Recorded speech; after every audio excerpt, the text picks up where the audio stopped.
Okay, let's dive right into this. Welcome to today's explainer, where we're going to unpack a really fascinating and honestly quite provocative essay by an author named Su Feng. It's titled One Way to Know Yourself, and it offers a pretty unconventional approach to self-discovery. We're going to break down what he calls his reference point theory. It basically explores how the world around us might literally just be a giant mirror, reflecting exactly what's inside of us. So think about this for a second. How well do you actually know yourself? Su Feng starts his essay by pointing out a kind of universal irony. We find it fairly easy to observe, analyze, and figure out the people around us, right? But when we try to turn that lens inward, wow, it is incredibly difficult. And Su Feng argues that when we lack true self-awareness, our lives get totally lost, we get stepped over, and we just end up deeply, deeply frustrated. To fix this whole mess, the author presents a core premise. We absolutely need a reference point.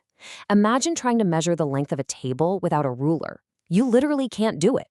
Su Feng suggests that to truly know ourselves, we can't just rely on our own subjective internal feelings. We have to establish an external measuring stick, a firm reference point to compare ourselves against so we can finally see our true reflection. Section 1. The B&B Reference Point. A Canadian experiment.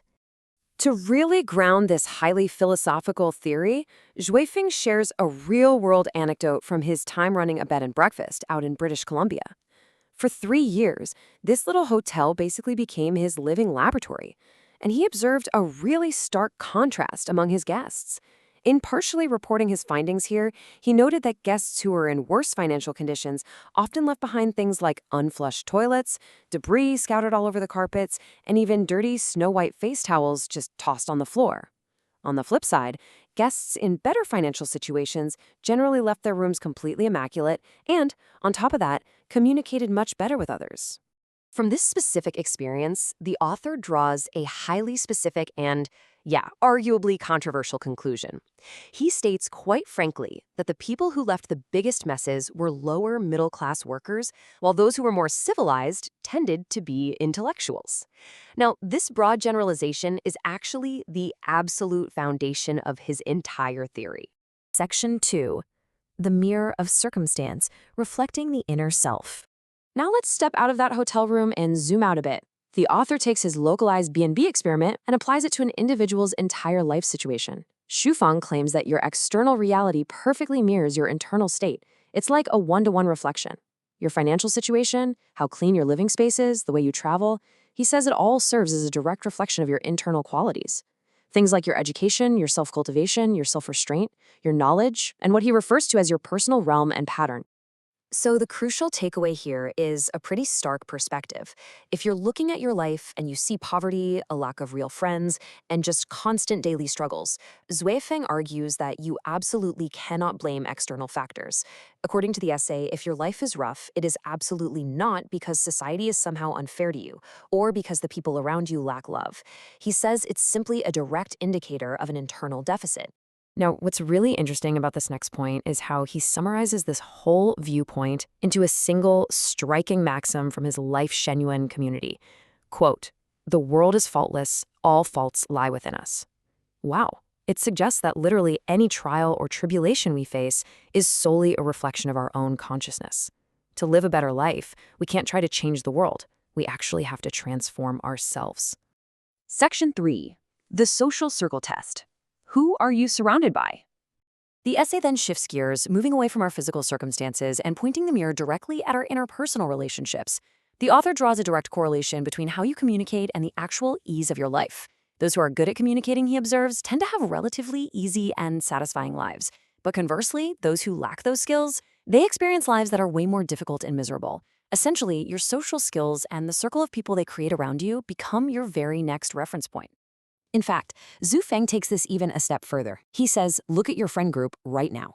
He asserts that if there are no knowledgeable people with big views in your social circle, it proves you are merely a commoner, making a bright future extremely difficult to attain. The people you surround yourself with are literally reflecting your own limitations right back at you.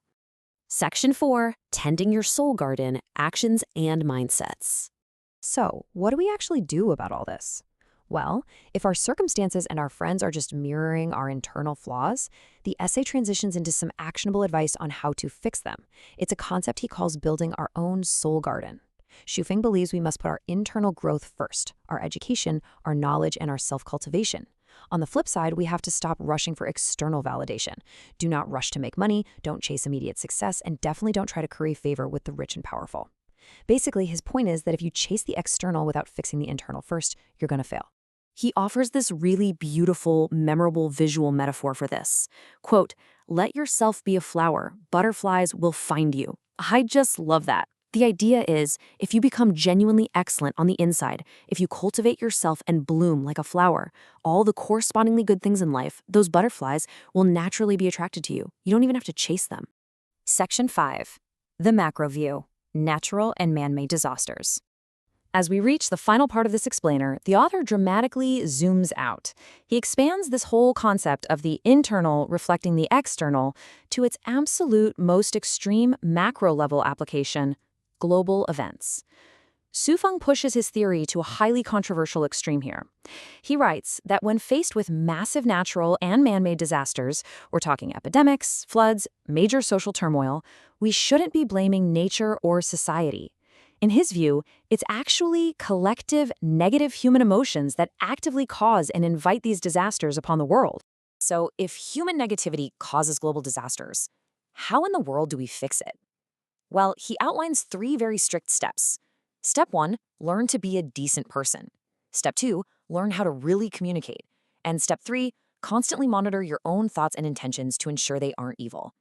By strictly policing our own internal state, he argues, we can actually create a peaceful world. Section 6, the root of everything, quality and virtue. Whether we're talking about dirty hotel towels, your personal circle of friends, or massive global floods, everything in Shufeng's philosophy really boils down to one single foundational concept. And that concept is the root. The root is your core quality, it's your absolute internal virtue. If you want a truly satisfying life, you must change this root. In fact, Shufeng issues a final, really stern warning here. He says, do not envy people who have bad roots but somehow live these flashy, wealthy lives. Flaunting a bad root when your internal virtue doesn't match your external position, he says, absolutely guarantees disastrous results. Which leaves us with this final, really lingering thought. Based on everything we've explored in today's explainer, from that Canadian B&B experiment all the way to tending your soul garden, are you brave enough to look at your current life, your struggles, your finances, your friends, as a perfect, faultless reflection of your inner self? It's definitely a challenging reference point. But hey, perhaps it's exactly the one required to truly know yourself.